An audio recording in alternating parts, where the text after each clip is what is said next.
사대 교회는 당시 소아시아에 현존했던 교회인데 두아디라 남남동 한 48km 위치에 헬무스 강과 트모로스 산 간의 언덕에 세워진 난공불락의 도시였습니다. BC 6세기에는 리디아의 수도였고 BC 549년에 파사의 고레스 왕에 의해서 정복을 당한 후에 헬라의 알렉산더 대왕 그리고 시리아의 안티오코스 에피파네스 3세를 거쳐가지고 BC AD 214년에는 로마의 속국이 되었던 것입니다. 사대는 5개의 고속도로가 만나는 대단히 중요한 교통의 요지였고 상공업이 매우 발달을 해서 부요한 도시였습니다. 오늘날 우리가 사용하고 있는 주화가 그곳에서 최초로 주조가 된 곳이기도 합니다. 근데 이 사대 교회는 사치와 그 도시 사람들이 사치와 안위를 대단히 좋아를 했고 키벨레라고 하는 신을 섬겨가지고 여신을 섬겨가지고 매우 부도덕하고 또 주색에 빠져있는 도시가 사대 교회였던 것입니다. 그리고 사대 교회는 역사적으로 소아시아에 현존하는 교회이기도 하지만은 앞으로 미래에 올 교회를 예표하기도 했었어요. 그래서 사대 교회는 마틴 루터가 종교 개혁을 했던 1517년부터 오늘 현대 시대까지의 교회를 나타내는 교회였다. 이렇게 말할 수 있어요. 그런데 사대 교회는 별명이 하나 있었습니다. 그건 뭐냐면 시체교회라. 제목치고는 별명치고는 대단히 기분 나쁜 별로 반갑지 않는 그런 별명을 가진 교회였어요. 근데 웬고하니 오늘 본문에 보면 살았다 하는 이름은 가졌으나 죽은 자로다 라고 오늘 예수님께서 그들이 시체교회라고 불려지는 이유에 대해서 말씀을 해주고 있는 것입니다. 인간이라고 하는 것은 이런 집 속에 그 집의 주인인 사람이 살고 있습니다. 마찬가지로 육체라고 하는 이 장막집 속에 영혼을 사람들은 가지고 있는 거예요. 근데 성경에 보면 무덤 속에 있는 자가 다 그의 음성을 들을 때가 오나니 하는 말이 나오는데 사실 육에 속한 사람은 공동묘지에서 볼 수 있는 묘지만 무덤이 아니라 사실은 인간의 육체가 무덤인 거예요. 왜 그러냐? 그 영혼이 죽어서 마치 시체처럼 드러누워 있기 때문에 그런 것이다 라고 말할 수 있어요. 개인적인 간증을 여러분들에게 해서 조금은 조심스럽고 죄송하기도 하는데 제가 어느 날 깊이 기도를 하고 있었어요. 그런데 갑작스럽게 제 자신이 마치 무덤 속에 있는 것처럼 누워있는 자신을 발견한 거예요. 저도 깜짝 놀랐어요. 근데 주님이 가까이 오시더라고요. 그리고 저를 일으켰어요. 그리고 나를 가슴에 안아주는 것을 보았어요. 그리고 내가 흰옷을 입은 모습을 거기에서 볼 수가 있었어요. 그래서 제가 느끼는 것은 사람의 영혼이라고 하는 것은 마치 어쩌면 육체가 무덤이 되어가지고 그 영혼이 이렇게 시체처럼 누워있구나. 죽어있는 것이 아닌가. 이런 생각을 깊이 해본 적이 있습니다. 근데 사대교회는 문제가 예수를 안 믿는 사람이라면 당연히 그 무덤 속에 송장이 있듯이 그 육체 속에 죽은 영혼이 있다 그러면은 너무 당연한 거지만 사대교회예요. 믿는 사람들이에요. 그런데도 살았다 하는 이름은 가졌으나 죽은 자로다 라고 말했다라는 거예요. 어쩌면 1517년 마틴 루터가 종교개혁을 해가지고 오늘날 이 시대까지의 교회를 사대교회가 나타난다라고 그러는데, 그렇다면 오늘 우리 교회 성도들의 영혼의 모습이 육체는 살아있지만 내 영혼이 어쩌면 죽은 시체를 방불케 하는 그런 빈사상태, 시체나 다름없는 그런 영혼의 모습을 자기가 갖고 있지 아니한가 하는 것을 살펴볼 필요가 있다라고 하는 사실입니다. 그런데 주님은 사대교회 성도들에게 말했어요. 그러나 그 중에 대부분은 죽은 신앙생활을 하고 있었지만은 소수의 사람들은 흰옷을 입고 주님과 더불어 동행하는 사람들이 있다. 이렇게 말씀하고 계시는 거예요. 그래서 오늘 우리는 이 사대 교회를 통해서 과연 흰옷을 입고 다니는 사람은 어떤 사람인 것인가? 또 내가 흰옷을 입었다가 불행하게도 내 옷이 잿빛처럼 회색처럼 되었다. 또 아니면 까맣게 물들어졌다라고 했을 때 흰 눈보다도 정결해지는 방법은 없는 것인가? 그래서 우리 모두가 다 흰옷을 입은, 그래서 주님과 더불어 동행하다가 주님이 우리를 부르시면은 휴거가 된다라면 휴거의 반열에 들어간 것이고, 개인적인 종말을 맞이한다라고 하면 육체의 장막집 무너지는 순간 내 인생의 나그네 길 다 가고 난 다음에 내 영혼이 천군천사에게 받들려서 저 영원한 천국에 들어가게 될 줄로 믿습니다. 주님이 저와 여러분들에게 입혀주시는 옷은 두 종류의 옷이 있습니다.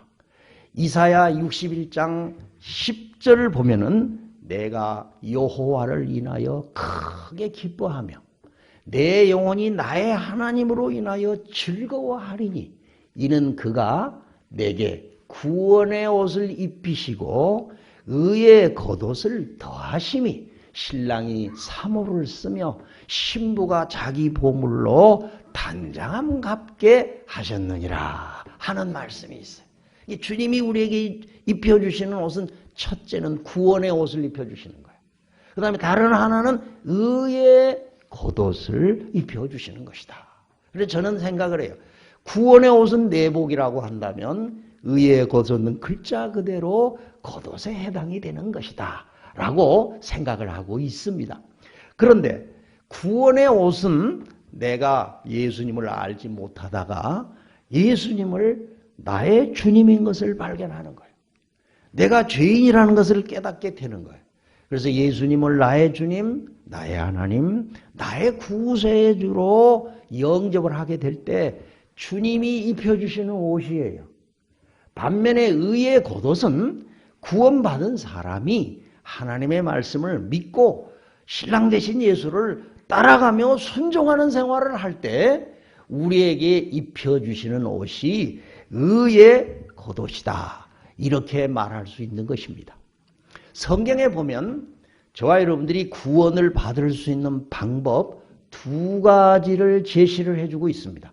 그것이 로마서 10장 9절과 10절에 나와 있어요. 네가 만일 네 입으로 예수를 주라 시인하며 하나님이 그를 죽은 자 가운데서 살리신 것을 네 마음에 믿으면 구원을 받으리니 10절에 사람이 마음으로 믿어서 의에 이르고 입으로 시인하여 구원에 이르느니라 그랬어요. 구원의 조건이 첫째가 뭡니까? 네가 만일 입으로 예수를 주로 시인하며 그랬어요. 오늘 낮에 여러분들에게 말씀드린 것을 잠깐 좀 반복하도록 하겠습니다.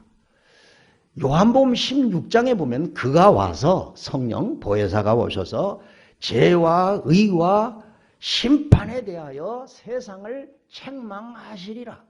죄에 대하여라 하면 저희가 나를 믿지 아니하며 의에 대하여라 하면 내가 아버지께로 가며 심판에 대하여라 하면 이 세상 임금이 심판을 받았음이라 그랬어요. 그 중에 죄에 대하여라 하면 저희가 나를 믿지 아니하며 그랬어요.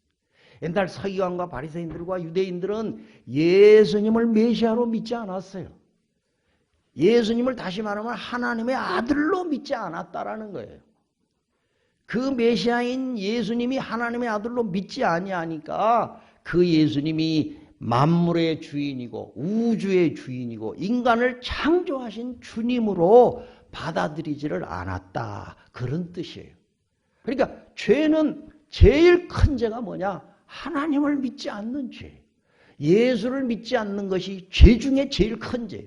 다른 죄는 다 용서를 받을 수가 있지만 예수님을 하나님의 아들로 믿지 않고 예수님을 주님으로 모시지 않는 죄는 사함 받을 길이 없어요. 용서를 해 주실래야 용서를 받을 길이 없어진다라고 하는 사실이에요.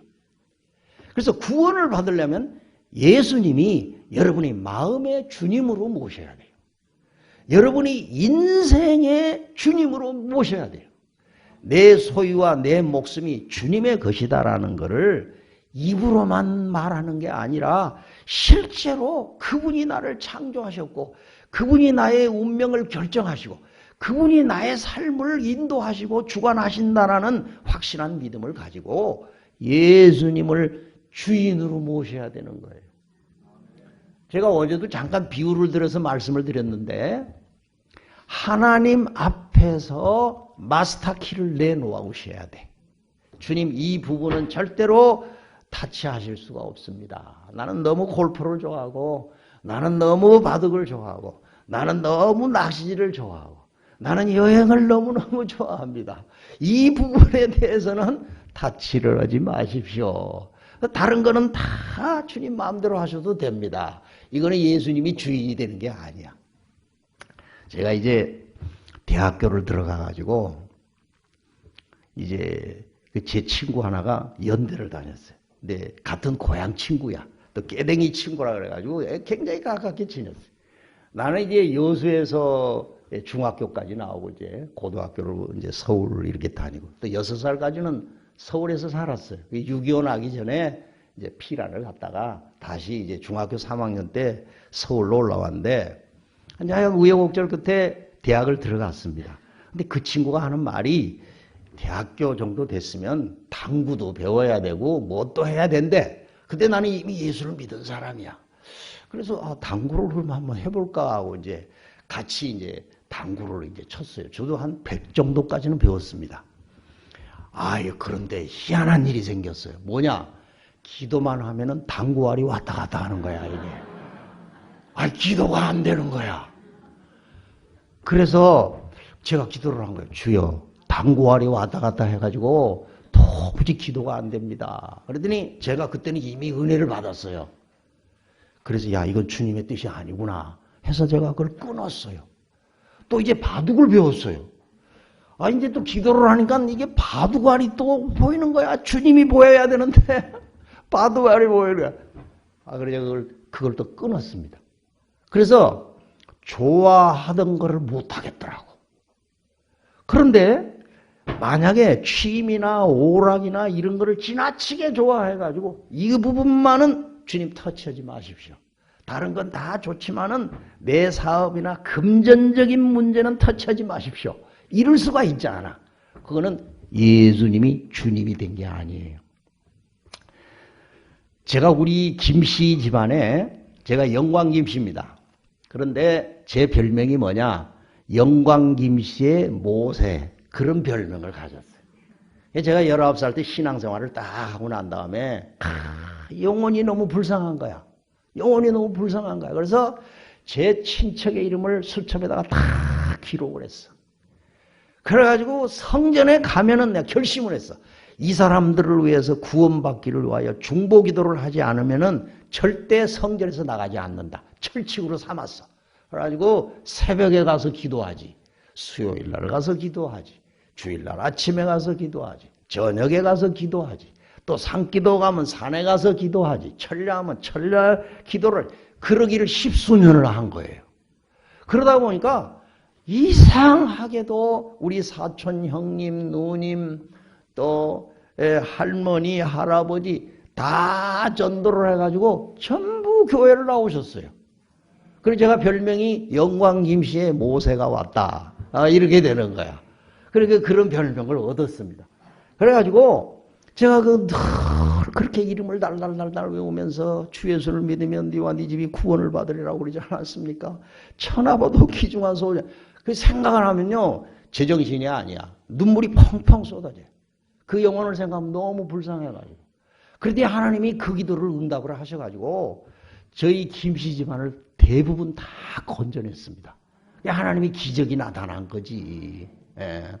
그래서 우리가 하나님을 믿을 때 예수님이 줘야 돼. 근데 우리 그 사촌 형님의 형수가 예수를 믿었어요. 근데 그 형수가 지독히 깍쟁이야. 제가 전도를 하니까 이제 제 형님도 나가고 그 자녀들도 다 나오고 그러니까 이제 형수도 교회를 나왔단 말이에요. 근데 나보고 뭐라냐면 어디서 11조라는 거는 알았더라고. 그래가지고 저기 내가 교회 나면은 나보고 11조는 절대 하라고 하지 말아라. 그래서 내가 그랬어요. 절대 난 그런 소리 안 한다고. 예수만 제대로 믿으라고 내가 얘기할 테니까 꼭 나오시라고. 이제 나와가지고 저희 교회에서 이제 집사님도 되고 세례도 받았어. 근데 나중에 보니까 11조로 하고 계시더라고. 근데 그 사람이 처음에는 돈에 대해서는 타치하지 말라 이거야. 성경에 하나님과 재물을 겸해서 못 섬기잖아. 이를 중히 여기면 저를 경히 여길 것이고 저를 중히 여기면 이걸 경히 여긴다. 너희가 하나님과 재물을 겸하여 섬기지 못한다고 그랬잖아. 그러니까 이분은 구원받는 믿음이 못 되는 거지. 그러나 교회를 다니면서 차차로 하나님께 주님께 다 양도하는 거야. 사실 물질이라고 하는 거는 황금송아지 아닙니까? 그러죠? 황금송아지야.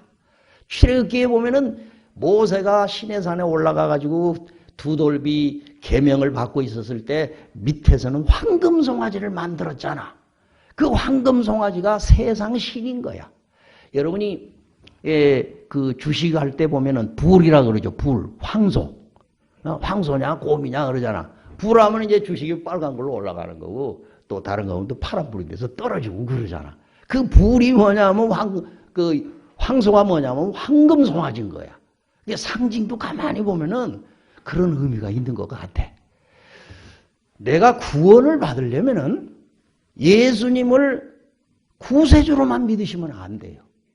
나의 죄를 속죄하신 주님이라고만 믿으면 안 돼.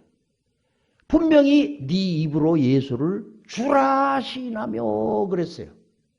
제가 어제도 잠깐 말씀드렸지만은 한국 교회 신자들은 스타트 라인, 출발선에서 잘못됐다는 거야. 예수님이 주님이 된 게 아니에요. 자기가 주인이야. 그러니까 이 구원에 이르는 믿음이 아닌 거야. 그러니까 그 속에 애초에 생명이 없는데 생명이 없는 씨앗을 심어가지고 10년이 된다고 한들 꽃이 피고 열매를 맺겠습니까? 그냥 그대로야. 그래서 종교인으로 되어버리는 거야. 생명이 없는 율법주의의 성도가 되어버리는 거예요. 자기도 모르게 비참한 영혼의 말로를 맞이하고야 마는 겁니다. 어떤 사람은 이 사실도 모르는 채 세상을 떠나는 무수한 사람도 있다고 나는 생각을 하는 거예요. 여러분, 구원에 이르는 믿음은 제가 오늘 낮에 피의 언약을 말씀을 드렸어요. 그 믿음의 정체가 뭡니까? 아브라함이 이삭을 들여서 자신의 믿음을 보증했잖아요. 예수님도 히브리 7장 20절에 더 좋은 언약의 보증이 되셨다 이 말이야. 십자가에 못 박혀 피를 흘려주시고 그 영혼이 저주받고 버림받아서 지옥까지 내려가신 거야. 지옥에 있는 우리 영혼을 건지기 위해서 내 대신 지옥에 들어간 거 아니에요?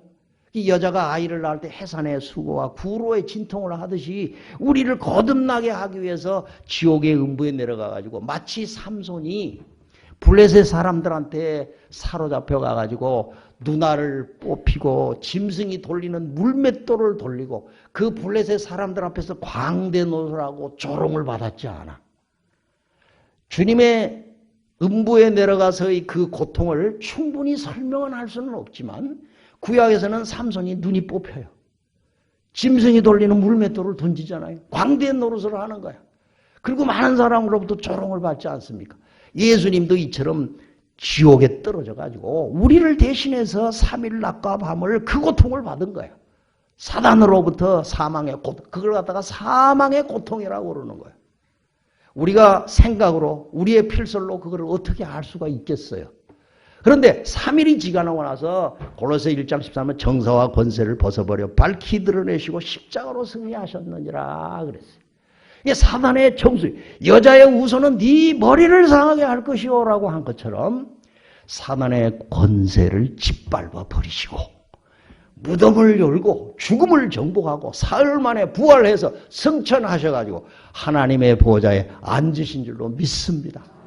그러니까 이 예수님이 바로 우주 만물을 창조하시고 아담과 하와를 지으시고 인생을 지으시고 나를 만드신 주님이야.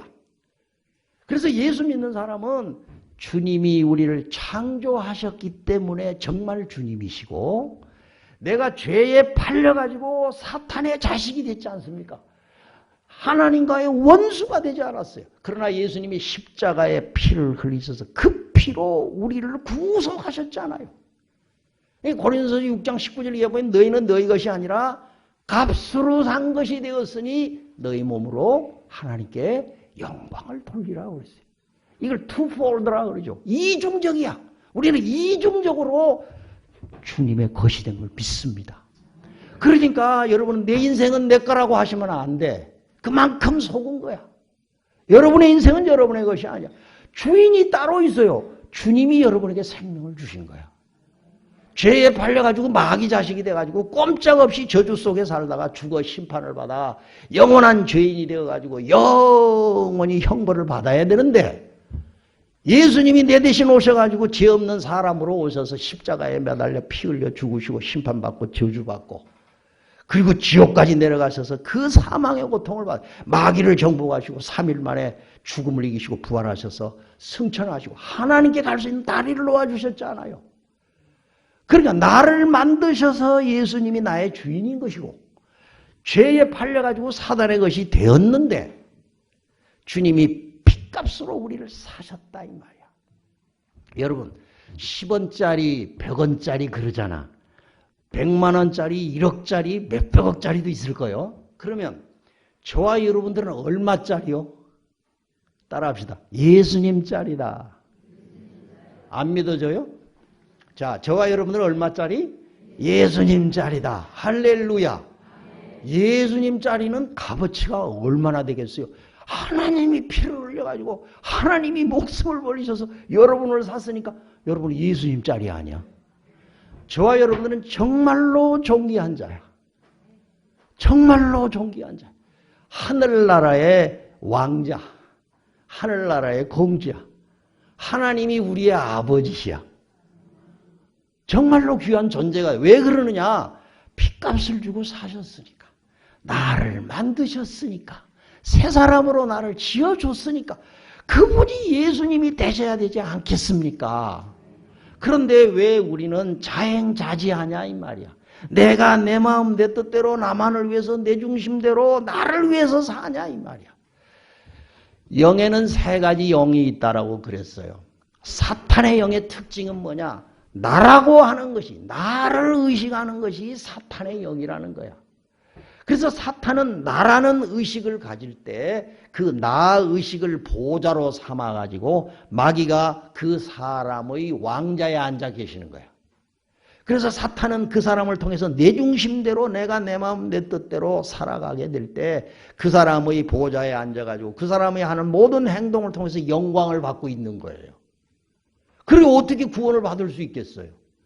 그러니까 그 사단을 단호하게 나의 보좌를 헐어버리시고 예수님이 여러분의 마음의 왕자에 모시기를 주의 이름으로 축원합니다. 그것이 첫 번째 구원의 조건이라는 거야. 두 번째는요. 죽은 자 가운데서 살리신 것을 네 마음에 믿으면 구원을 받는다고 그랬어요. 그러니까 예수 그리스도의 죽으심과 부활을 믿으시기를 주의 이름으로 축원합니다.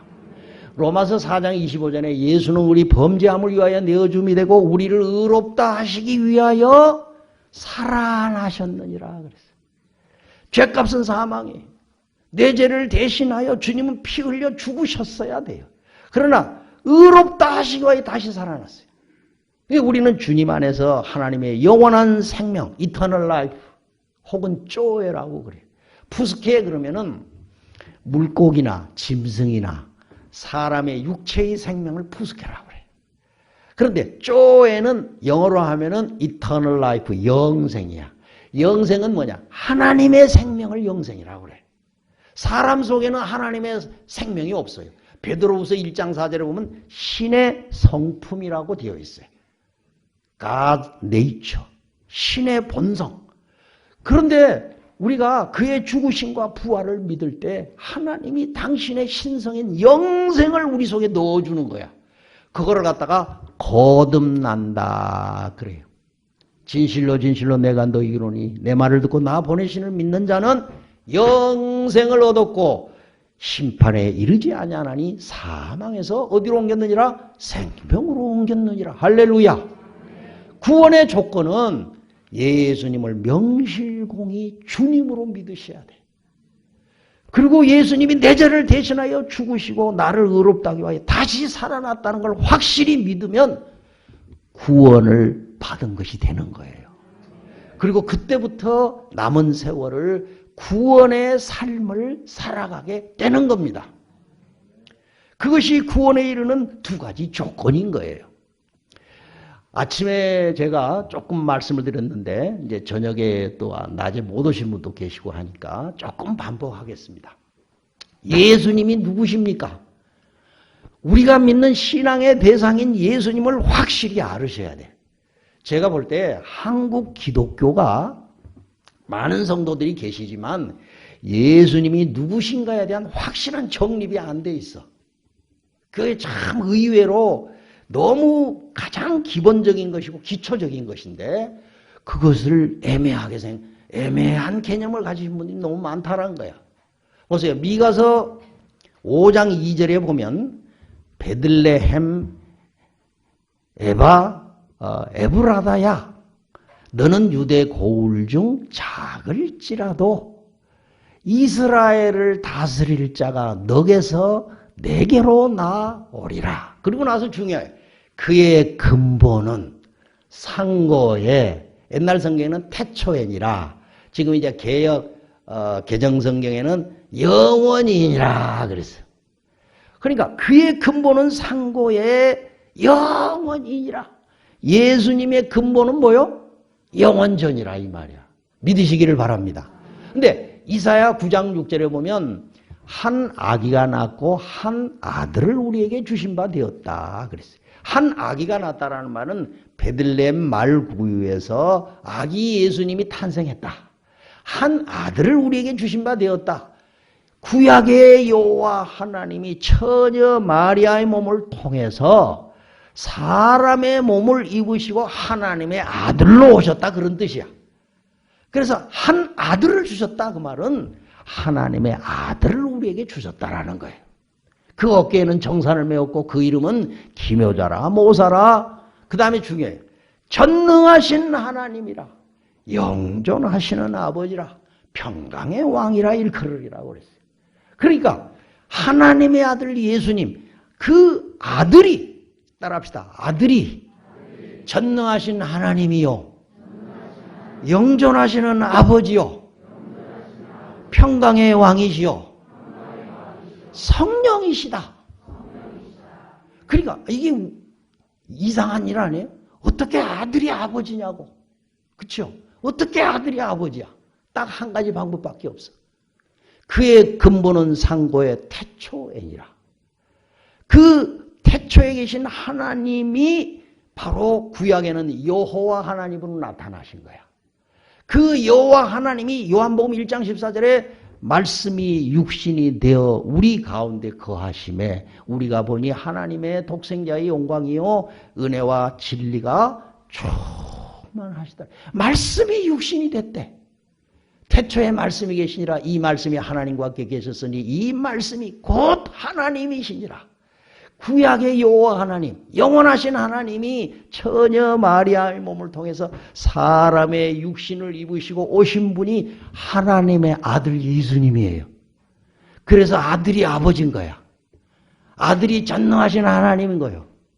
그리고 아들과 아버지 속에 하나님의 생명, 성령이 거하시는 거야. 예수님은 삼위일체 하나님인 거 믿으시기 바랍니다.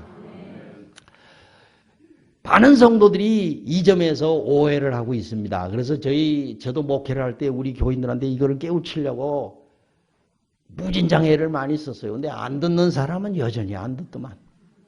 그러나 귀 있는 사람은 들으면 깨달아져. 여러분은 들으시기를 주의 이름으로 축원합니다. 보세요. 보좌 우편에 앉아 계신다고 그러니까 아버지는 중앙에 계시고 하나님의 아들 예수님은 우편에 있다라고 생각하잖아. 제가 잠깐 소개를 해드렸어요. 하늘나라는 위치의 개념, 공간의 개념이 아니라고 그랬어요. 성경에서 우편이라고 말은 하나님의 권능, 하나님의 심판을 나타내는 거야. 그러니까 우리가 생각하는 것처럼 왼쪽 오른쪽이 아니라는 거야. 만약에 여러분이 아버지 따로 아들 따라 따로 이렇게 있는 하나님을 믿는다라면 그런 하나님은 없어. 그 하나님을 믿어가지고 영생이 내 속에 들어올래야 올 수가 없어. 그러니까 종교인이 되는 거야. 영성이 우리 속에 이루어지지는 않아요. 생명이 있는 씨앗을 심어야만 꽃이 피고 열매를 맺지. 내가 하나님의 생명이 없는데 시간이 흘러간다라고 해서 성령의 열매를 맺고 예수님을 닮아가는 생활이 가능해지겠냐 이 말이야. 그건 전혀 불가능한 거예요. 그러니까 하나님의 생명이 들어와야 하나님의 꽃이 피고 영생의 열매가 맺어지는 거예요. 그러니까 대부분의 사람들이 예수를 잘못 믿어가지고 종교인이 되는 거예요. 이게 참 비통한 일이에요. 비통한 일. 제가 여러분 설명드릴게요. 예수님이 요단강에서 세례 요한에게 세례를 받으시기 위해서 가셨습니다. 내가 당신에게 세례를 베풀어야 되겠는데 어찌하여 나에게 세례를 베풀려고 하니까 나에게 세례를 베풀어라. 그래야 하나님의 의를 이루는 것이다. 그리고 이제 세례 요한이 예수님에게 세례를 줬는데 요한복음 1장 29절에서 세례 요한이 예수님을 보고 증거를 했어요. 보라 세상죄를 지고 가는 하나님의 어린 용이로다. 그러니까 이때 하늘에서 소리나라 가사대 이는 내 사랑하는 아들이요 내 기뻐하는 자라고 성령이 비둘기같이 임했다고 그랬어요. 자 여러분 지금 아버지는 어디에 계시는 것 같습니까? 하늘에서 소리 났다고 그러니까 하늘에 계신다고 생각하잖아요. 또 비둘기같이 임했다고 그러니까 성령이 또 하늘에서 비둘기같이 왔다고 생각하잖아. 여러분이 그런 공간 개념을 가지고 삼위일체 하나님을 이해를 하면 잘못 이해하는 거예요. 지금 성령님은 예수님 안에 있어요. 지금 하늘에서 음성이 나신 그 성부 하나님도 지금 예수님 안에 계시는 거야. 그런데 삼위로 일하시는 아버지가 그 아들 예수님을 그렇게 증거하고 성령께서 그렇게 역사하고 계시는 것이지 이렇게 아버지 따로 아들 따로 분리해서 있는 것이 아니라는 거예요. 속지 마시기를 바랍니다. 대부분의 사람들이 그런 부분을 오해를 하고 있어요. 그래서 아버지 따로 아들 따로 심지어 하늘에 가면은 보좌가 3개인데 하나는 성령이 중앙에는 아버지가 오른쪽에는 예수님. 그런 하나님은 없어요. 그러면 하나님이 3분이지. 하나님은 한 분이시야, 한 분. 한 분 안에 삼위가 계시는 거예요. 보세요. 아버지가 예수님 속에 있잖아요. 그러니까 하나님이 육체라는 예수 그리스도를 통해서 하나님의 아들로 오셨고 하나님 아들의 안에 아버지가 계시고 아들과 아버지 속에 성령이 임재하여 계시는 거예요. 그래서 예수님은 삼위일체 하나님이야. 천국에 가도 예수님밖에 보이는 게 없어요. 천국에 가셔서 부활하신 예수님도 역시 삼위일체 하나님인 거야. 깨달으시기를 주의 이름으로 축원합니다. 그 예수를 믿어야만 구원받아요. 그 예수님이 나의 주님이 되어야만 구원에 이른다라고 하는 사실이에요. 그래서 이 예수님을 나의 주님으로 모시고 내 죄를 대신하여 십자가에 못 박혀 피 흘려 죽으시고 음부에 들어가셔서 내를 대신하여 사망의 고통을 받으시고 마귀를 물리치시고 죽음을 정복하고 부활하셔서 하나님의 보좌에 앉으셔서 우리로 하여금 하나님께 갈 수 있는 다리를 놓아주셨다. 그분이 나의 구세주고 그분이 나의 주님입니다. 이렇게 믿을 때 구원의 역사가 시작이 되는 거예요. 이렇게 믿을 때 거듭나게 된다 그 말이야. 그 다음에 의의 겉옷이라고 하는 것은 내가 이렇게 예수를 믿고 나서는 이제 말씀에 순종하여 살고 내 안에 계신 성령의 음성에 귀를 기울이면서 그 성령께서 감동하고 말씀을 주시는 대로 그 말씀을 믿음으로 사는 게 그리스도인의 삶이지 않습니까? 그래서 순종하여 살아갈 때 하나님이 내게 의의 겉옷을 덧입혀 주시는 거예요. 요한계시록 19장에 보면 어린 양의 혼인잔치가 준비가 되어 있었습니다. 그런데 신랑이 그 자기 신부에게 세마포옷을 입혀주셔요. 그런데 그게 계시록 19장 8절에 보면 그에게 허락하사 빛나고 깨끗한 세마포옷을 입게 하였으니 이는 성도들의 옳은 행실이로다 그랬어요. 그러니까 예수님은 신랑이고 저와 여러분은 그리스도의 신부인 것을 믿으시기 바랍니다. 그래서 교회는 주님의 신부예요. 주님의 신부는 혼인잔치에 들어갈 때 웨딩드레스를 입어야 돼. 그 웨딩드레스는 하얀 옷을 입으셔야 되는 거예요. 그래서 주님이 입혀주시는 옷이 의의 겉옷이다 그랬어요. 그런데 문제는 사대교회 성도들이 구원의 옷도 입고 처음에는 의의 겉옷까지 다 입었어. 그런데 오늘 본문에 보니까 네가 살았다 하나 죽은 자로다 그랬어요. 다 옷을 더럽혔다라는 거야. 그러나 그 중에 자기 옷을 더럽히지 아니한 자, 흰 옷을 입고 다니는 자가 몇몇이 있어서 그랬어요.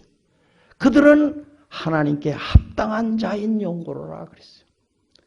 그래서 그 흰 옷이 더러워졌다라는 거야.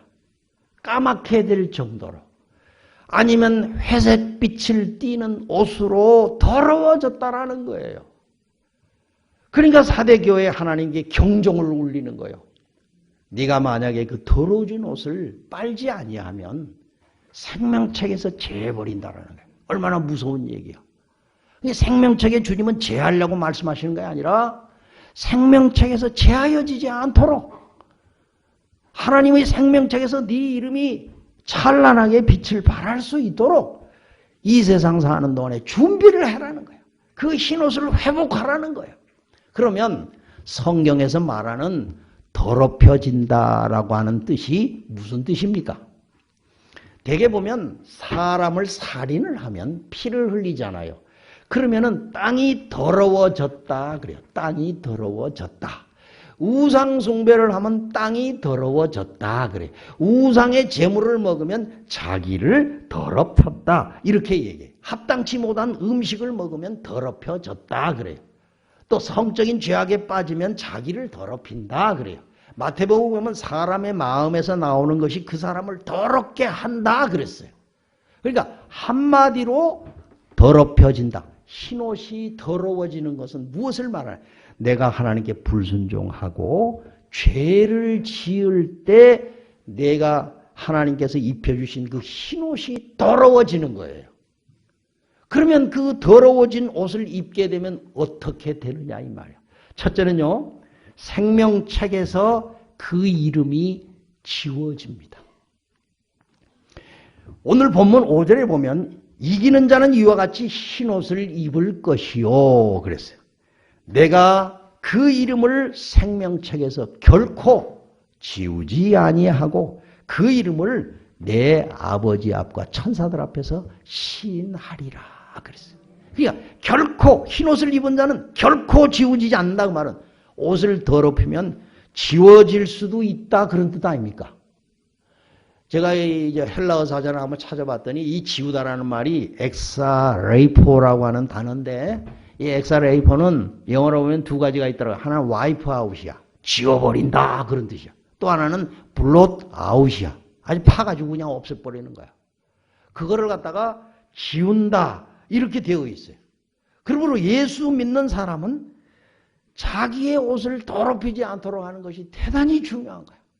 출애굽기 32장 33절에 여호와께서 모세에게 이르시되 누구든지 내게 범죄하면 내가 그 이름을 내 책에서 지워버리리라 그랬어요.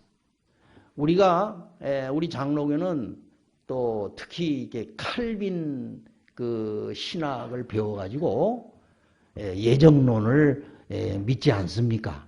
그래서 한 번 구원은 하나님께서 구원시키려면 그냥 어찌하든지 구원을 받는다. 이미 예정되어 있다. 이제 이런 교리에 익숙해 있어요. 그러니까 하나님 말씀보다도 어떻게 생각하면 칼빈의 교리가 더 위에 있는지도 모르겠어. 그런데 기억할 거는 한 번 구원은 절대로 영원 구원이 될 수가 없어요. 예수를 한 번 믿었다고 해서 죄를 짓고 회개하지 않아도 천국 간다라는 말은 성경에 한 군데도 없다 이 말이야. 여러분 고린도전서 9장 27절에 바울이 그랬습니다. 내가 내 몸을 쳐 복종하게 함은 내가 다른 사람에게 전파한 후에 도리어 버림을 받을까 함이라 그랬어요. 바울도 그랬어요. 빌립보서 2장 11절 이하에 보면 항상 복종하여 두렵고 떨림으로 너희 구원을 이루라 그랬잖아요. 마태복음 7장 21절 나더러 주여 주여 하는 자마다 다 천국에 들어갈 것이 아니라 다만 하늘에 계신 내 아버지의 뜻대로 하는 자라야 들어가리라 그랬어요. 그러니까 두렵고 떨림으로 우리의 구원을 이루어 갈 필요가 있는 겁니다. 그 다음에 또 하나는요. 우리가 흰옷을 더럽히게 되면은 하나님이 택했다 하더라도 그 택함의 특권을 상실하게 되는 거예요. 그게 마태복음 22장에 보면 어떤 임금이 아들을 위해서 잔치를 열었습니다. 혼인잔치를 열었어요. 그래서 종들을 보내가지고 사람들을 초청을 했습니다. 그런데 하나같이 나는 밭을 샀으니 밭에 나가봐야 하겠노라 하고 거절을 하고 나는 상업차 일하러 가야 하겠으니 그 청에 응할 수 없습니다 하고 거절을 하고 심지어 왕이 보낸 종들을 나머지 사람들이 다 죽이는 거예요. 그러니까 임금이 분노해가지고 군대를 보내. 그래서 동네를 불살아버리고 자기가 보낸 종들을 죽인 자를 사로잡아가지고 그들을 다 처형을 했습니다. 그리고 너는 길 내거리에 나가서 만나는 사람마다 초청하라고 그랬어요. 그 결과 그 잔치에 손이 가득하게 됩니다. 임금이 그 잔치를 알아보기 위해서 가보니까 한 사람이 예복을 입지 않은 거예요. 원래 임금이 잔치에 초청을 할 때는요. 명단을 미리 받아가지고요. 임금이 그 혼인잔치에 입고 올 예복을 다 준비를 해놓는답니다. 그러면 그거를 입고 참석해야 되는 거야. 근데 한 사람을 보니까 예복을 입지 않는 거예요. 친구요, 그대는 어떻게 하여 예복을 입지 않았느냐? 유구무원이었어요. 대답을 못하는 거야. 그러니까 종들을 시켜서 주님, 그 임금이 말하는 거야. 이 사람의 수족을 결박하여 바깥 어두운데 내어 쫓아라. 슬피 울며 이를 갈미 있으리라. 그리고 결론이 중요한 거예요. 따라합시다. 청함받은 자는 많되 택함을 받은 자는 적으니라. 그러니까 우리는 지금 이렇게 하늘나라의 잔치에 다 청함을 받았잖아. 그런데 택함 받은 자는 적다라는 거예요. 옷을 입지를 않았거나 그 예복을 더럽히면은 청함을 받았지만은 하나님의 택함을 못 받는다라는 거예요. 이게 무슨 뜻이에요? 결국은 소중한 구원을 잃어버리게 된다라고 하는 얘기가 아니겠습니까? 그러면 어떻게 해야 되겠는가? 조금은 좀 중복되는 얘기가 되겠습니다만은 첫째는 죄를 깨달을 때마다 시간과 장소에 구애되지 마시고 즉시 죄를 자백하는 삶을 살으셔야 합니다. 만일 우리가 우리 죄를 자백하면 저는 미쁘시고 우리의 죄를 사하시고 모든 불의에서 우리를 깨끗하게 한다라고 그랬어요. 이 호모로고맨이라는 말이 하나님과 함께 이야기한다 이 말이에요. 그러면 내가 범죄했을 때 내 안에 계신 하나님의 성령이 나의 죄를 책망하는 거예요. 깨닫게 해주시는 거예요. 양심을 찌르시는 거예요. 목사님의 설교를 통해서 들을 수 있어요. 여러분이 성경을 보면서 하나님이 나의 죄에 대해서 책망하고 가르쳐 주실 수가 있는 거예요. 그때 깨달아 가지고 죄를 아담과 하와처럼 당신이 내게 준 여자가 실과를 주므로 내가 먹었나이다. 내가 무슨 아우를 지키는 자입니까?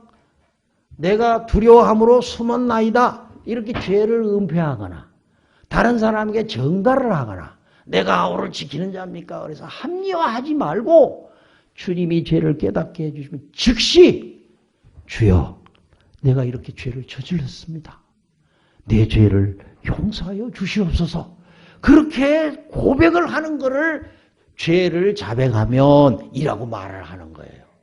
그러면 여러분 오라 나와 변론하자. 네 죄가 주홍 같을지라도 눈과 같이 휘어질 것이요 진홍같이 붉을지라도 양털같이 되리라 그랬어요. 동이 서에서 먼같이 우리의 죄가를 멀리 옮기셨다고 그랬어요. 할렐루야. 주님은 저와 여러분들이 회개를 하면 반드시 용서합니다. 깨끗하게 하는 능력이 있으심을 믿으시기를 바랍니다. 히브리 9장 11절 이하에 보면 염소와 송아지의 피로 아니하고 오직 자기 피로 영원한 속죄를 들으시고 하나님 우편에 앉으셨다고 그랬어요. 염소와 황소의 피와 및 암송아지 죄로 부정한 자에게 뿌려 그 육체를 정결하게 하거든 하물며 영원하신 성령으로 흠없는 자기를 하나님께 드린 그리스도의 피가 어찌 너희 양심으로 깨끗하게 하고 살아계신 하나님을 섬기게 하지 못하겠느냐. 구약의 속자는 히브리 말로 코파르라 그래요. 코파르는 영어로 커버링이라는 뜻이에요. 구약 시대 사람들은 짐승을 잡아가지고 짐승의 피로 속죄 제사를 드린 거야. 그러면 그 짐승의 피는 예수님이 오실 때까지 죄를 덮어두고 유보만 해놓는 거야. 유보만 해놓는 거야. 그 죄가 없어지지를 않아. 그래서 히브리서 10장 11절 이하면 제사장마다 매일 서서 자주 같은 제사를 드리되 이 제사는 언제든지 죄를 없게 하지 못하거니와 그리스도는 제사를 드리시고 하나님의 영원한 우편에 앉으셨다고 그랬어요. 그러니까 구약의 속죄는 항상 죄를 생각나게 하고 죄를 없이 하지 못한다 이 말이에요. 그런데 예수의 피는 죄를 흔적도 없이 사라지게 하는 능력이 있음을 믿으시기를 바랍니다. 그래서 여러분이 죄를 자백하면은 예수의 피가 즉시 깨끗하게 해주셔. 완전히 말소를 해버려. 주님은 기억도 하시지 않. 너희 죄와 불법을 내가 다시는 기억하지 아니하리라 그랬잖아요. 죄를 씻어주는 능력이 있다. 깨끗하게 하는 능력이 있다 하는 것을 믿으시기를 바랍니다. 미국 노스캐롤라이나의 그 열방교회 담임 목사인 그 마에시 샤부다라고 하는 목사님의 가장 위대한 능력 보혈이라고 하는 책이 있습니다. 거기 간증에 이런 간증이 있어요. 제가 보니까 하나님의 성서에 이렇게 일치하는 간증이야. 그래서 오늘 저녁에 여러분들이 소개하려고 하는데 이 마에시 샤부다 목사님이 어느 날 기도를 하는데 한 가지 환상을 보게 됩니다. 그런데 놀라운 거는 많은 사람들이 흡혈귀처럼 그리고 박쥐같이 생긴 괴물들에 의해서 막 이리저리 쫓기고 도망치는 모습의 환상을 보는 거예요. 그런데 이 괴물이 상어 이빨과 같은 아주 날카로운 이빨을 가지고 그 도망가는 사람을 악착같이 쫓아가지고 목과 등어리를 물어뜯고 씹고 있는 그런 장면이야. 그런데 유심히 그 환상을 보니까 그 괴물들의 등짝에 뭐라고 기록이 되어 있느냐? 이혼, 중독, 낙태, 자살, 우울증, 암 등등의 죄가 쭉 기록이 되어 있더라는 거예요. 그러면서 고통 가운데 부르짖는 그 사람들을 계속 물어뜯고 씹고 그런 장면이 보였어요.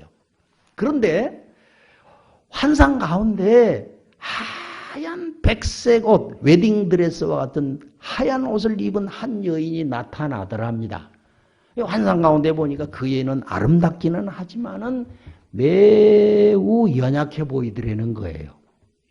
그런데 이 여인이 하늘을 향해서 한 손을 쫙 들더니 그 괴물들을 향해서 뭔가 탁 이렇게 퉁기는 신용을 하더라는 거야. 그러니까 그 괴물들이 갑자기 화염에 휩싸이면서 연기가 나고 그 괴물들이 점점 축소되더니 완전히 사라지는 환상을 보게 된 거예요. 얼마나 기이한 환상이에요. 그러면서 그 괴물들에 의해서 쫓기던 사람들에게 치유가 일어나기 시작합니다. 다 치료를 받아.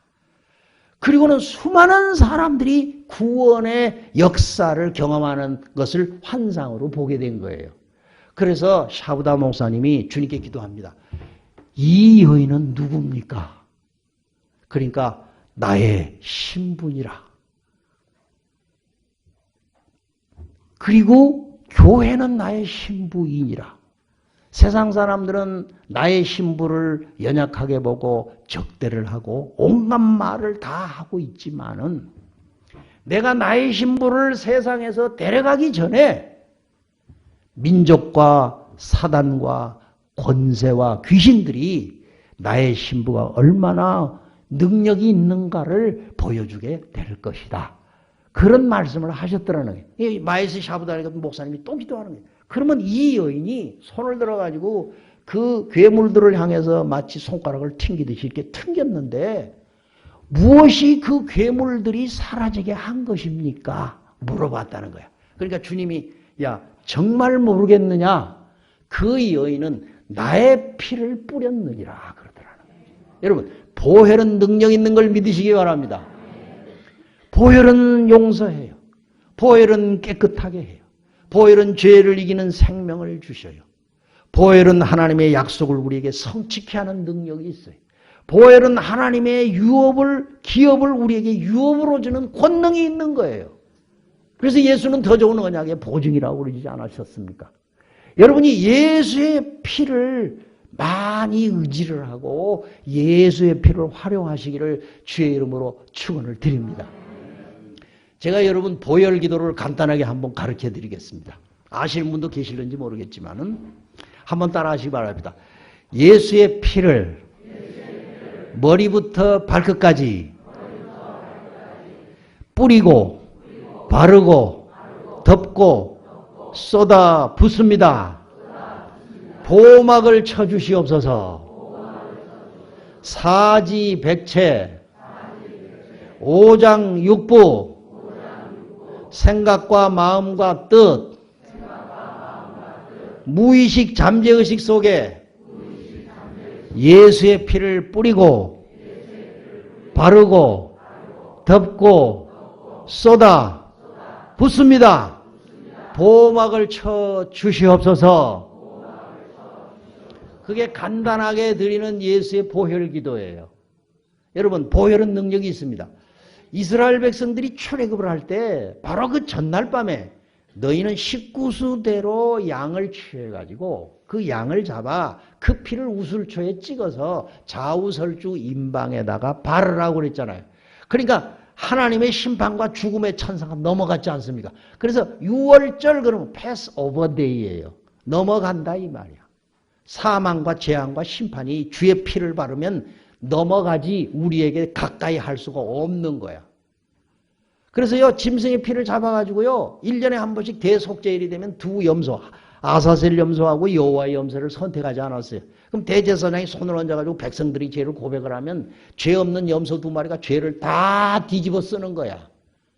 그 아사셀 염소는 미리 정한 사람으로 형편무인지경으로 데리고 와서 귀신의 밥이 되라고 그냥 내버리고 오는 거야.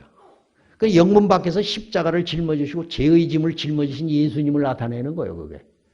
그 다음에 여호와의 염소는 거기서 제사장이 잡아가지고 피를 흘려서 그 피를 들고 지성소로 들어가는 거야. 지성소의 시은자, 그 앞부분을 갖다가 mercy seat라고 그래요. 시은자라고 그래요. 은혜의 보좌. 성경에 보면 은혜의 보좌라는 말이 나오죠. 거기다가 예수의 피를 뿌리는 거야. 동쪽에 동편과 앞면에 7번 뿌려요. 그리고 그 피를 들고 제사장이 다시 나와요. 우슬초에다가 피를 찍잖아요. 그리고 백성들에게 피를 확 뿌리는 거야. 그걸 갖다가 피 뿌림이라 그래요. 그러면 백성들이 죄가 용서가 되는 거지.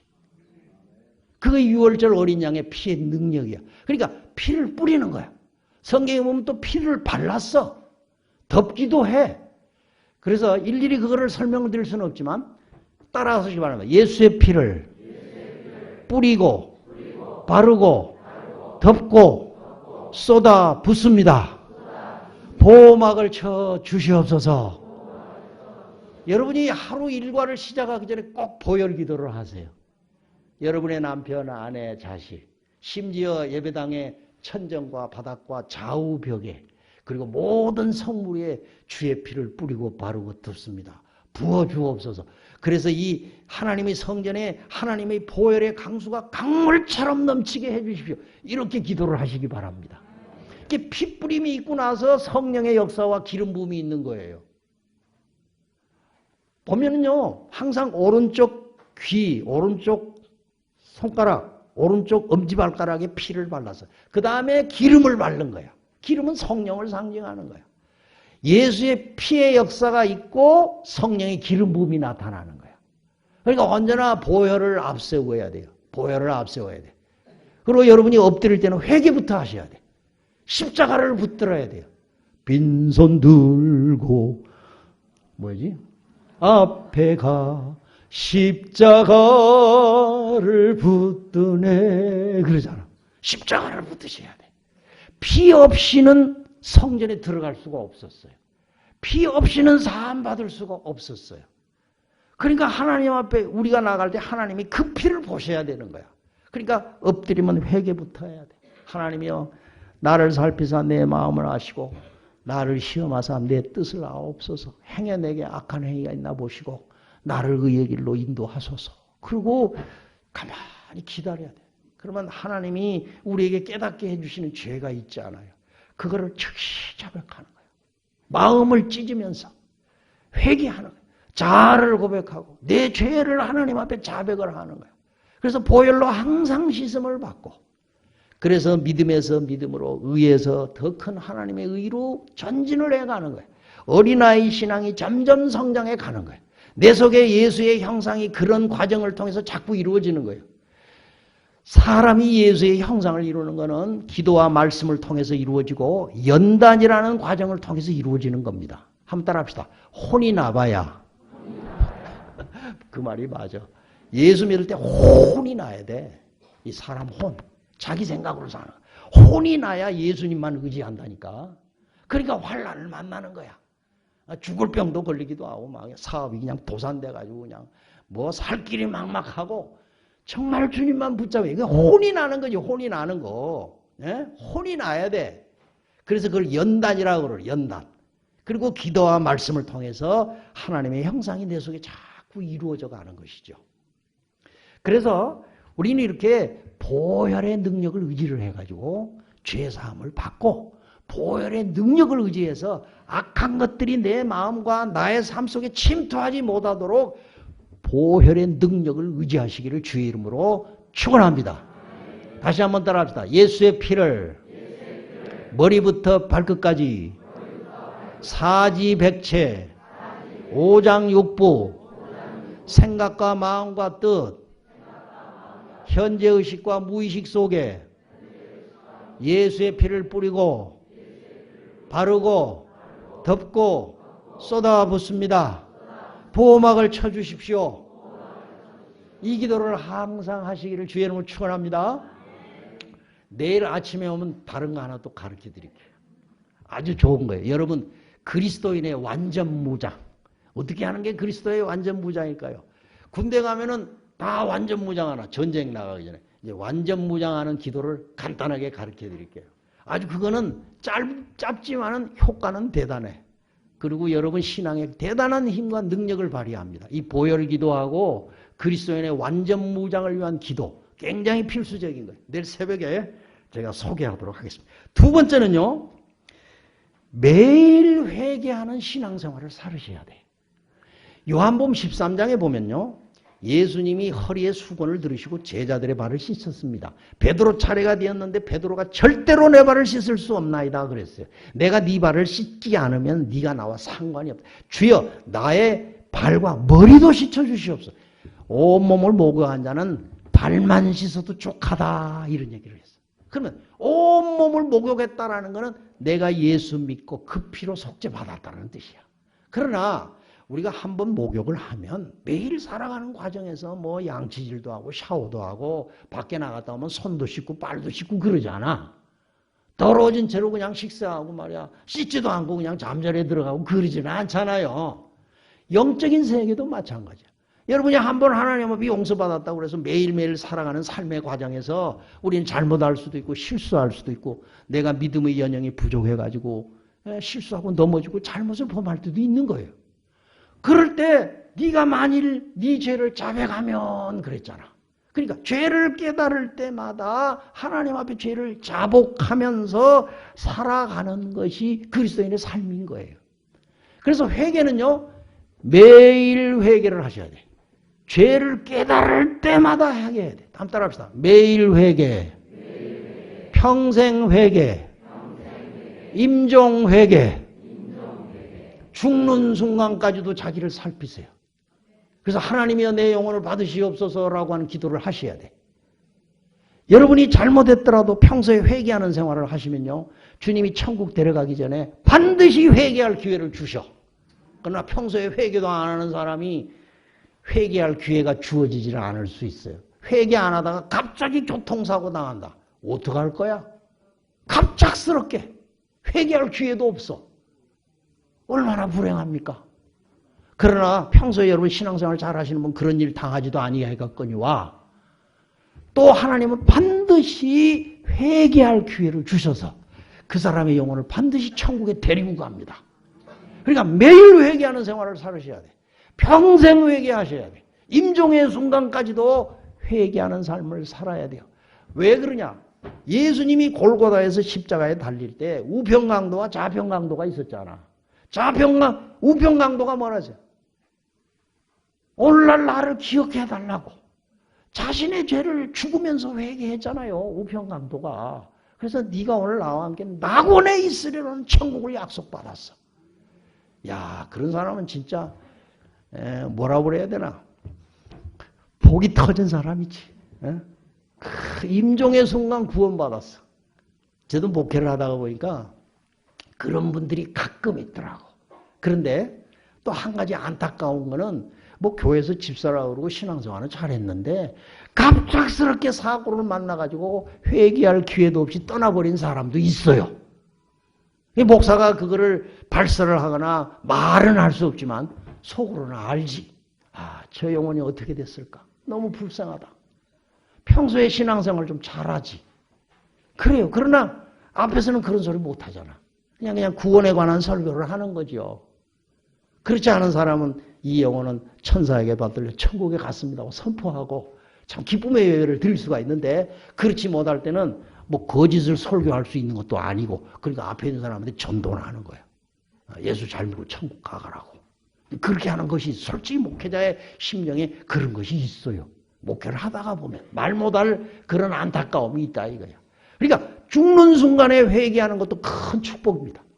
요한계시록을 보면 하나님이 침상에 던진다라는 말이 나와요. 이게 무슨 말이냐면 여러분이 혹간에 병들어서 자리에 눕잖아요. 하나님이 회개하라고 기회를 주시는 거예요. 그럴 때는 항상 겸손하게 자기를 돌아보시고 회개의 기회로 삼으시기를 바랍니다. 어디가 유명하다더라, 어디에 가면 병이 빨리 낫는다더라, 그것도 중요해요. 하지만 하나님의 의도는 그 자리에서 자기를 살피고 회개하라는 메시지를 주신 거야. 그게 성경이 우리에게 말씀하고 있는 거예요. 이게 회개를 우선적으로 하셔야 돼. 그래도 언제라도 주님 날 부르시면 갈 준비가 되어 있어야 돼. 죽은 사람들 다 이렇게 옷을 싸가지고 속량 준비하잖아요. 우리도 마찬가지야. 흰 옷을 입고 주님 앞에 설 수 있는 준비를 언제든지 하셔야 돼. 요한계시록에 보면 두루마기를 빠는 자들은 복이 있다고 그랬어요. 그들은 문들을 통해서 성에 들어갈 권세를 얻게 합니다. 그러니까 저와 여러분들에게 입혀주신 의의 겉옷을 이 구원의 예복을 더럽히지 아니하고 날마다 깨끗하게 할 필요가 있습니다. 마태복음 5장 30절에 또한 만일 네 오른손이 너로 실족하게 하거든 찍어내버리라. 네 백체 중 하나가 없어지고 온몸이 지옥에 던지우지 않는 것이 나으니라. 그랬어요. 이 말은 뭐냐? 죄를 지면 손목을 자르라는 게 눈이 있으면 눈을 뽑아버리라는 거야. 그래서 온몸이 지옥에 떨어지는 것보다 눈 하나 또 팔 하나 없이 천국 가는 게 몇백 배나 낫다. 이게 뭐냐? 철저한 회개를 하라는 거예요. 죄가 아픔이 있다 하더라도 끊을 거는 끊고 버릴 거는 과감하게 버려라는 거야. 회개는 철저히 하셔야 돼. 그 다음에 목숨 걸고 신앙을 지키셔야 돼. 제가 어제입니까? 오늘 그런 얘기를 했어요. 예수님은 우리를 천국으로 데리기 위해서 당신의 목숨을 걸었잖아요. 그러면 나도 내 신앙을 지키고 천국 가기 위해서 목숨을 걸어야 되는 거 아니겠어요? 예수를 적당히 믿을 수 있는 성질의 것이 아니잖아요. 예수님을 정말로 주님으로 믿었다라면 그거는 올바른 그리스도인의 태도인 거예요. 근데 우리는 얼마나 예수님을 소홀히 하십니까? 정말 예수님을 주인처럼 모시고 살아요? 내가 주인이잖아요. 내 마음대로 하잖아요. 성경에 보면 이런 말이 있다고 그래요. 주님이 나와 동행하는 것이 있고 내가 주님과 동행하는 것이 있어. 그러면 주님이 나와 동행하는 것은 글로바와 다른 형제가 예수님이 십자가에 못 박혀 돌아가셨을 때 수심 중에 낙심 중에 엠마오로 글로바와 다른 형제가 길을 가고 있었어. 그때 한 나그네가 그 글로바와 다른 형제와 함께 동행을 했어. 이때는 뭐냐? 주님이 글로바와 다른 형제와 동행을 한 거야. 이거는 예루살렘에서 내려가는 길이야. 그런데 한 주막집에 가가지고 그 나그네가 떡을 떼어서 글로바와 다른 형제에게 주니까 갑자기 눈이 샥 열렸는데 앞에 계신 주님이 부활하신 주님이야. 그때 주님이 사라져. 그러니까 주님은 예루살렘으로 올라가셨고 그때 글로바와 다른 형제가 주님의 가신 뒤를 따라가. 그러니까 사람은 주님이 나와 동행할 수 있고 내가 주님과 동행할 수 있어. 그럼 주님이 어디로 인도하든지 내가 따라갈 때 그거를 갖다가 내가 주님과 동행한다 그래요. 창세기 5장에 보면 에녹이 300년 동안 하나님과 동행하더니 하나님이 그를 데려가심으로 그가 다시는 보이지 않더라 그랬어요. 그거 보면 분명히 에녹이 하나님과 동행했다고 그랬어요. 여러분이 하나님을 등지고 세상으로 나가면 주님은 여러분의 뒤를 따라다녀. 그래서 회개하기를 기다리는 거예요. 돌이키기를 바라는 거예요. 그러나 우리가 내가 눈을 뜨고 부활한 주를 발견하고 내 죄를 회개하면 주님이 어디로 인도하든지 신부는 신랑이 인도한 대로 따라가게 되는 거예요. 이거를 갖다가 주님과 동행하는 것이다 라고 얘기를 하는 겁니다. 마지막 말씀을 마칩니다. 요한계시록 14장에 보면은 14만 4천 명이 시온산에서 하나님을 찬양을 합니다. 근데 이런 사람들은 다 흰옷을 입은 사람이야. 그리고 이 14만 4천 명은 휴거 성도야. 휴거 성도. 그리스도의 신부라 이 말이야. 흰옷을 입고 주님이 이리로 올라오고 그러니까 올라간 성도들이 휴거 성도예요. 그 14만 4천. 물론 14만 4천은 계시록 14장에 나온 14만 4천은 문자적으로 14만 4천이 아니에요. 120 곱하기 120 하니까 완전 숫자가 돼가지고 주 안에서 그리스도의 신부 모두를 포함하는 겁니다. 그러나 계시록 7장에 나오는 유다 지파의 14만 4천은 문자 그대로 저는 보고 있어요. 어쨌거나 그 14만 4천 명이 다 휴거의 성도야. 근데 그 사람들의 특징을 이렇게 설명을 하고 있어요. 이 사람들은 여자와 더불어 더럽히지 아니하고 순결한 자라. 어린 양이 어디로 인도하든지 따라가는 자며 사랑 가운데서 속량함을 받아 처음 익은 열매로 어린 양에게 속한 자들이니 그 입에 거짓이 없고 간사가 없다 그랬어요. 그러니까 이 신부는 주님이 어디로 있는지 따라가는 자야. 보통 사람들은요 세상과 명예와 권력과 황금과 세상 안일과 행복과 쾌락을 따라가는 거야. 근데 사실 그걸 따라가는 거는 그 배후에 조종하는 사단에게 조종받고 있는 거예요. 근데 신부는 내가 세상에 대하여 못 박히고 세상이 나에 대해서 못 박혔다라고 그랬어요, 바울은.